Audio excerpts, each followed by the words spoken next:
मात्र शक्तियों के लिए बताया गया है कि जैसे ही दिन डूबता है वैसे ही हमारे पुरखाओं के नाम से, मतलब बूढ़ा देव बूढ़ी दाई के नाम पे हमारे घर में दीपक जला देना चाहिए। दीपक जलना चाहिए। क्यों? दीपक जलाने से घर में उजेला होता है और दीपक जलाने से घर में संजय और बरकत आती है। क्योंकि जहां दीपक जलता है वहां चोर चंडालों का वास नहीं होता, नकारात्मक शक्ति नकारात्मक ऊर्जा का प्रवेश नहीं होता। हमारे घर में पेन भीना होता है कि नहीं होता है कि नहीं है? जब पेन भीना में आप दीपक जलाओगे तो आपके घर में संजय और बरकत आती है। और जहां अंधेरी होती है वहां चोर चंडाल घुस जाते हैं, चोरी हो जाती है तो वहां का बरकत खत्म हो जाता है। एक बार किसी की चोरी हुई तो उस घर का बरकत खत्म होता है। और जहां उजेली होती है वहां गलत शक्ति का प्रवेश नहीं होता। तो हमारे बूढ़ा देव मतलब पुरखाओं के नाम पे हमको दीपक जलाना चाहिए, हमारे पूर्वज बताते थे। और दिन डूबे दिया जलाइयो दिन उगे अंगन बहोर, जैसे ही सुबह होती है तो दिन निकलने के पहले ही हमारे घर आंगन की साफ सफाई हो जाना चाहिए। करती है कि नहीं करती? कितनी बहू रानी है जो दिन निकलने के पहले जाग के अपने घर आंगन की साफ सफाई करती है? एक बार हाथ उठा के बताए। सही उठाई भैया लोग, ताली बजाए, ये अच्छा काम कर रही है। देखिए काम भी होगा और साथ में आपके शरीर का व्यायाम भी होगा। गोंडों में अलग से व्यायाम करने की जरूरत नहीं थी। गोंडों की इतनी अच्छी संस्कृति, इतनी अच्छी व्यवस्था है कि काम भी होता है और साथ में शरीर का व्यायाम भी होता है। हमारी मात्र शक्तियां चकिया घुमाती थी, काम भी हो रहा है और व्यायाम भी होता है, मूसल भी चलाती थी। अब की बहू रानी तो मूसल चला रहे ने चकिया, इसलिए तो कमर दर्द दे रही। चक्की में पिसा रहे हैं, मशीन में, ठीक है। तो दिन निकलने के पहले साफ सफाई हो जाना चाहिए घर आंगन की। जब ऐसा करोगे तो 1 साल के अंदर आपके घर में अपने आप धीरे धीरे परिवर्तन होने लगता है। आपका दिमाग सही काम करने लगेगा, आपके सही विचार होने लगेंगे। हमारी आजी बताती थी एक कहानी। आजी मतलब पिताजी की माँ, पिताजी के पिता की माँ। वो क्या बोलती थी? बोले सुबह सुबह बोले शंभू और गौरा बोले, दोनों बोले बूढ़ा देव बूढ़ी दाई के रूप में भी मानते हैं हम शंभू गौरा। वो शंभू बाबा और गौरा दाई सुबह सुबह बोले गांव में भ्रमण करने आते हैं बोले। ऐसा बताती थी दांतिक कहानी। जिस घर की बहू रानी घर आंगन की साफ सफाई करके रखती है और इधर से बाबा शंभू और गौरा घूमने आते हैं तो गौरा दाई कहती बाबा देखो बोले ये घर की बहू रानी कितनी अच्छी है, हमारे आने से पहले अपने घर आंगन की साफ सफाई करके रखी है। इसलिए बोले बाबा ये घर की बहू रानी को आशीर्वाद दे दो। तो गौरा दाई की बात मान करके बाबा शंभू उस घर के आंगन में जाके खड़ा होता है और कहता है कि बहू रानी तुम बहुत अच्छी हो, हमारे आने से पहले तुमने अपने घर आंगन की साफ सफाई करके रखी हो, चौका पोता लगा के रखी हो। मैं तुझे आशीर्वाद दे रहा हूँ, जैसे तुमने घर की साफ सफाई करके रखी हो वैसे ही तेरा किस्मत भी चमकता रहे, तेरे बेटा बेटी अच्छे पढ़े, तेरा परिवार में लड़ाई झगड़ा ना हो, तेरा परिवार सदा सुखी रहे। ऐसा करके बाबा शंभू वो घर की बहू रानी को आशीर्वाद देता, धन्यवाद देता।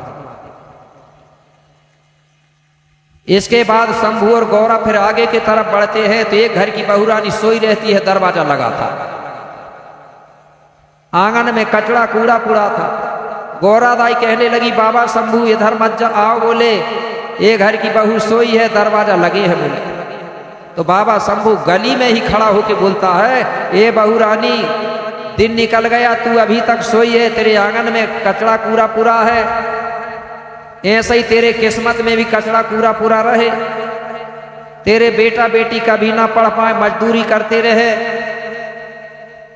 तेरे घर में लड़ाई झगड़ा होता रहे। ऐसा करके बाबा शंभू उस बहू को शराब दे देते हैं तो उसका पति दे शराब पी के करता है और घर को बर्बाद कर देता है। तो आपको शराब लेना है कि आशीर्वाद लेना है? और कोई दूसरी शराब नहीं, वही शराब है।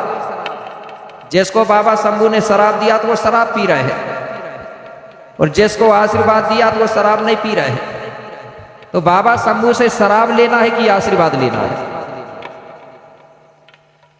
आशीर्वाद ना। आशीर्वाद लेंगे तुम्हारे पति शराब नहीं पिएंगे, जब मिलेगी नहीं शराब तो कहां से पिएंगे? शराब और कोई नहीं है, यही शराब है।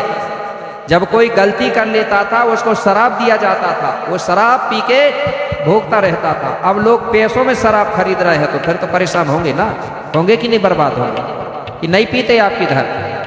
अच्छा, कौन नहीं पीता शराब? वो हाथ उठाएंगे। कोई नहीं पीता। महिलाएं पीती हैं क्या? मैंने तो सबको बोला हूं ना उठाने के लिए, ये महिला उठा नहीं रही हाथ, मतलब कुछ तो होगी थोड़ा थोड़ा, ऐसा लग रहा है मुझे संभावना। चलो कोई बात नहीं। तो जो शराब है, जिसको शराब दिया जाता था उसको भोगना पड़ता था। तो हमको शराब नहीं लेना, क्या करना है? दिन निकलने के पहले ही हमको घर आंगन की साफ सफाई करके रखना है। और सबसे पहले महिला को उठ करके सबसे पहले हाथ मुंह धुलना चाहिए, नहीं तो पता चला कि हाथ मुंह धुले नहीं, बासी मुंह है और पोता लगाने को पड़ी है। ऐसा ही होता है। कई महिला तो खाना बनाने के बाद हाथ मुंह धुलती, कई जगह। सबसे पहले हाथ मुंह धुलना है। हाथ मुंह धुलने के बाद फिर हमारे घर में चौका पूता लगाना है, दरवाजा में, हमारा पेन भीना में। इसके बाद खाना बनाना है। तो खाना बनाते समय हमको बहुत ध्यान देना है, क्योंकि खाना बनाने का काम महिला का होता है। और खाना में बहुत बड़ा पावर है। हमारे पुरखा लोग बोलते थे, जैसा खाओगे अन्न वैसा बनेगा मन, और जैसा पियोगे पानी वैसा ही बोलोगे बानी। बोल तो दिए, लेकिन इसका अर्थ निकाले लोगों ने, बोलते भर है, विवेक नहीं करते। जैसा खाओगे अन्न, मतलब अगर खाना अच्छा खाओगे, पका हुआ खाना खाओगे, ताजा खाना खाओगे, तो आप बीमार नहीं होगे, तो तुम्हारा मन अच्छा रहेगा। और तुम बासा खाना खाओगे, कच्चा पक्का खाना खाओगे, अशुद्ध खाओगे, तो तुम बीमार हो जाओगे, तुम्हारा मन अच्छा रहेगा क्या? और जैसे पियोगे पानी वैसे ही बोलोगे पानी। अगर शुद्ध साफ पानी पियोगे तो तुमको सर्दी जुकाम नहीं होगा, तुम्हारी आवाज अच्छी निकलेगी। और तुम खराब पानी पियोगे, कंदला कैसा ही, तो सर्दी जुकाम हो जाएगी, तो आवाज आएगी क्या अच्छी? तो महिला के खाना में बड़ा पावर है। महिला जब खाना बनाती है तो जो खाना उस खाना को जो खाता है उसके बस में हो जाते, वशीकरण का काम करता है खाना। कैसे? जिसका पति बस में ना हो, जिसके सास ससुर बस में ना हो, तो मैं उपाय बना रहा हूं खाना कैसे बनाना है। 6 महीना 1 साल में तुम्हारे पति देव तुम्हारी बस में हो जाएंगे। महिला बस हो गई। लेकिन कठिन भी है और सरल भी है। कैसे? खाना बनाते समय महिला को किसी भी हालत में गुस्सा नहीं आना चाहिए। जिस महिला को खाना बनाते समय गुस्सा नहीं आती है, उस महिला का हाथ का भोजन बहुत अच्छा लगता है। वो मिर्ची मसाला भी कम हो जाए, तेल भी तो अच्छा लगता है, क्योंकि जिस भोजन को प्रेम से बनाया जाता है उस भोजन में स्वाद ज्यादा होता है। इसका प्रमाण है ना। कैसे? जब हम सामाजिक भोजन बनाते हैं ना, तो हंसी खुशी से बनाते कि नहीं बनाते? हंसते हुए बनाते, उसमें गुस्सा नहीं आती बनाने में। तो देखना, समाज का खाना कोई चीज कम भी हो जाए तो सबसे अच्छा लगता है और लोग उसको सबसे ज्यादा खाते कि नहीं खाते? और घर में सब कुछ होते हुए भी, तेल भी भरपूर, मिर्ची मसाला भी भरपूर, फिर भी पति देव कहता कि अच्छा नहीं लगता। कहता है कि नहीं कभी कभी? फिर पत्नी को भी गुस्सा आती है तो वो भी कह देती जहां अच्छा लगता तो तई जा खा के आ जा। तो ये प्रेम से खाना मिठाता है। और हर महिला को खाना बनाते समय गुटखा तंबाकू खाना जरूरी है। कौन कौन खाती है? हाथ उठा के बताएं जरा। नहीं खाती कोई? नहीं खाती? अच्छा, भूल गया था मैं, गुटखा सुपारी या कोई पाउची खा के खाना नहीं बनाना चाहिए, बता रहा हूं। क्योंकि इससे जितना भी आप सेवा पूजा पाठ करी है, जितना भी अपना पतिव्रत धर्म है ना, वो नष्ट होता है। कैसे से? अगर आप गुटखा तंबाकू खाई है, आप दाल बना रही है, अगर दाल में कहीं उफान आ गई और धोखा से कहीं फूंक लगा दिया, धोखा से अगर वो सुपारी तंबाकू चली गई दाल में, तो या फूंक लगाने से थूक भी चला गया तो वो दाल झूठी हो गई। उस दाल को, उस खाना को तुम अपने बूढ़ा देव बूढ़ी दाई को चढ़ाओगे कि नहीं? सबसे पहले छिटकोगे कि नहीं छिटकोगे? फिर सास ससुर को भी दोगे, पति को भी दोगे, तो वो खाना जो जूठा है उसको जब दोगे तो तुम्हारा पति व्रत जो है, तुम्हारी जो पूजा पाठ है पूरी खत्म हो जाती है। इसलिए खाना बनाते समय किसी भी महिला को फूंक नहीं लगाना चाहिए और कोई भी चीज खाते हुए नहीं बनाना चाहिए। एक जगह थी बहू रानी थी, नई नई बहू थी, 2 साल थे, वो खाना बना रही थी, उसकी आदत थी राजश्री खाने की। अब कोई नहीं रहता था, सास ससुर तो चोरी से खाती थी।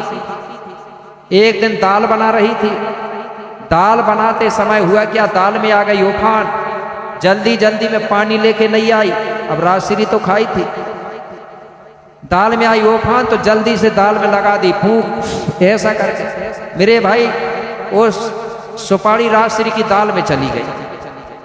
हमने देखे तो हमने सोचे कि अब बहू ने डाल दी अच्छा मसाला, अब कोई मसाला की जरूरत ही नहीं। इसलिए ये चीज नहीं खाना, गधा घोड़ा भी नहीं खाता ये चीज की, खाता है। 40 रुपया की अगर आप बादाम लोगे तो 40 ही दाना आएंगे, आएंगे कि नहीं आएंगे। लेकिन हमारे लोग बादाम नहीं लेंगे, क्या लेंगे, राजश्री 40 रुपया की। और बादाम के लिए कहेंगे तो महंगी है बोलेंगे, और ये नहीं है महंगी क्या। दूध कितने रुपए लीटर मिलता होगा आपके इधर, 40 या 50। और दारू कितने रुपए लीटर है, 100 रुपया। अब बताइए दारू महंगी का दूध। अगर घर में बच्चे लोग कहेंगे कि पिताजी 1 लीटर दूध रोज बुलवा दो, तो पिताजी क्या बोलेंगे, बहुत महंगा है। और दारू के लिए कहेंगे कि ला दो, तो 100 रुपये की भी ले आएगा। अगर दारू बंद करके 1 लीटर दारू की जगह में 1 लीटर दूध रोज लाओगे और सब लोग आधा आधा 1-1 गिलास पियोगे तो आपका दिमाग सही रहेगा कि नहीं रहेगा। लेकिन दूध के लिए पैसा नहीं है, दूध नहीं मिल रहा है और दारू कहेंगे तो ढेर। तो यही चीज सोचना है हमको कि खाना क्या है, पीना क्या है। ठीक है, ठीक है मातृशक्ति, इतना काम करना, सुबह जल्दी जाग के साफ सफाई करना है और रात के समय में दीपक जलाना है। फिर मैं आपको ऐसी दवाई बताऊंगा टोटका, ठीक है, टोटका, गोंडों में टोटका चलते, लग जाते हैं तो लाग के भी होते हैं, ना लगे तो खाक के भी होते हैं। पैसा तो ले नहीं रहा हूं, लग जाए तो ठीक और ना लगे तो ठीक। पैसा की बात करता भाई तो गारंटी लेता, ठीक है। तो जिसकी सांस अगर खराब है, जिसकी सांस बस में नहीं है, तो सांस के बस में करने की जड़ी बताऊंगा, ठीक है ना।